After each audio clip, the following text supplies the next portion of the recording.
Shalom, perkenalkan nama saya Antipiga Ana Jawa, NIM 3123008 dari Prodi Pendidikan Biologi.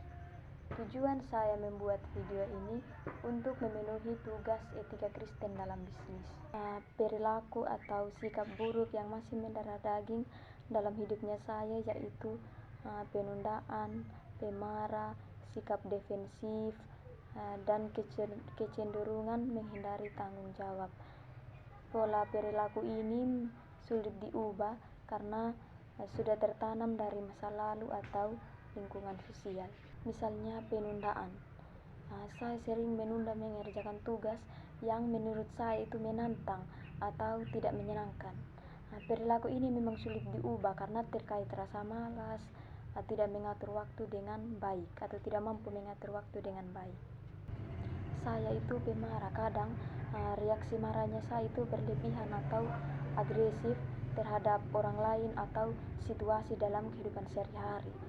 Perilaku ini disebabkan karena emosi yang tidak bisa terkontrol, terbiasa dengan komunikasi yang agresif. Saya sering lari dari tanggung jawab. Perilaku ini memang disebabkan karena ketidakmampuan menghadapi konsekuensi dari tindakan saya sendiri dan keengganan dalam mengakui kesalahan. Perilaku ini memang seringkali sulit untuk diubah karena telah menjadi kebiasaan pola pikir dalam kehidupan sehari-harinya saya. Selain saya sebagai penunda, pemarah, sikap defensif, lari dari tanggung jawab dan masih banyak lagi, saya juga pembenci, tapi bencinya saya itu saya tidak suka ketika teman saya menceritakan tentang ayah karena bagi saya itu sangat traumanya saya dalam masa lalu itu. Saya tidak suka teman menceritakan tentang ayah karena saya sudah kehilangan seorang ayah yang menjadi panutan dalam hidupnya saya. Mungkin itu trauma yang sangat dalam bagi saya karena bagi saya mungkin tidak ada lagi yang menjadi panutan dalam hidupnya saya selain seorang ayah.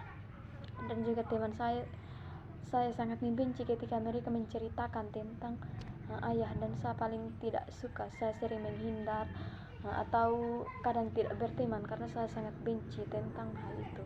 Sikap-sikap saya seperti penunda, pemarah, defensif, dan menghindari tanggung jawab. Menurut saya itu ada faktor eksternal dan internalnya. Faktor internalnya itu pengalaman pada masa lalu. Trauma atau pengalaman pada masa lalunya saya itu dapat mempengaruhi saya dalam menanggapi peristiwa, misalnya kehilangan seorang ayah. Kedua, gangguan mental. Gangguan mental seperti depresi atau kecemasan dapat memperburuk saya atau seseorang dalam menghadapi stres, termasuk kehilangan orang yang dicintai.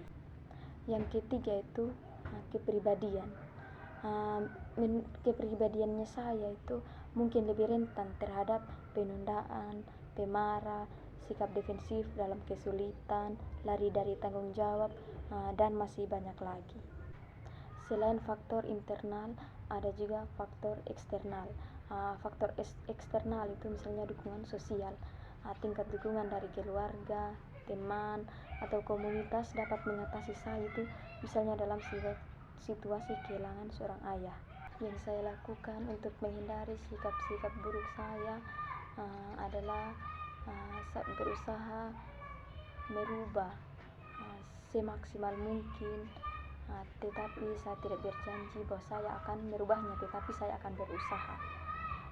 Selain itu saya akan lebih mendekatkan diri kepada Tuhan, lebih terbuka terhadap orang lain.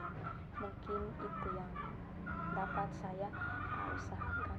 Menurut saya, solusi yang ditawarkan oleh etika keutamaan dalam menolong untuk mengubah perilaku yang telah mendarah daging dalam hidup itu adalah etika keutamaan menawarkan pendekatan yang menekankan pengembangan karakter dan nilai-nilai moral yang baik sebagai landasan untuk mengubah perilaku buruk yang telah mendarah daging. Berarti ini melibatkan refleksi diri, pengembangan kesadaran moral, dan praktik-praktik untuk memperkuat sikap positif dan mengatasi kelemahan moral. Sekian video yang saya buat.